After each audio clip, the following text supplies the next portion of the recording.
ஒரு அரசாங்கம் கல்விக்காக இவ்வளவு செய்யுது அப்படின்னும் போது வயிறு எரியும்ல. சங்கிகளுக்கு வயிறு எரியும். விஜய்க்கு ஏன் வயிறு எரியுது? அவரும் சங்கிதான் நீங்க. ஆமா, ஒட்டுமொத்த இந்தியாவிலேயே தமிழ்நாடு மட்டும்தான் கல்வி சதவீதத்துல உயர்ந்துகிட்டே போகுது. அறிவு சார்ந்த விஷயங்கள்ல தமிழ்நாடு முன்னெடுத்து நிக்குது. ஒரு ஸ்டெப் முன்னாடி நின்னுடே நான் தமிழ்நாடுறான்னு சொல்லுது. மற்ற ஸ்டேட்டை பார்த்து நீ தமிழ்நாடுறா நானு அப்படிங்குது. உத்தரப்பிரதேசில் ஆயிரக்கணக்கான பள்ளிக்கூடங்களை மூடுறான். குஜராத்தில் ஆசிரியர்களுக்கே அங்கே ஆங்கிலம் தெரியல. ஆனால் தமிழ்நாடு அப்படி இல்லை. இங்கே ஒரு பையன் லீவ் போட்டான்னு வச்சுக்கோங்களேன், ஸ்கூலில் லீவ் போட்டான். நான் படிக்கும்போது லீவ் போட்டால் கண்டுக்க மாட்டாங்க, ட்ராப் அவுட்டுன்றவாங்க ஒரு மாதம் லீவ் போட்டா.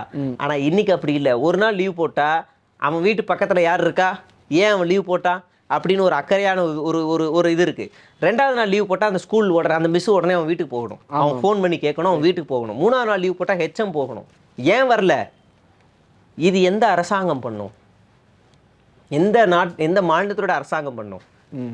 உனக்கு காலை உணவு திட்டம், மதிய உணவு திட்டம், பஸ் பாஸ் எல்லாமே கொடுத்து நீ ஸ்கூலுக்கு வந்தா போதும்பா, நீ வந்தா போதும், எல்லாமே நான் தரேன், வந்து படி போதும்.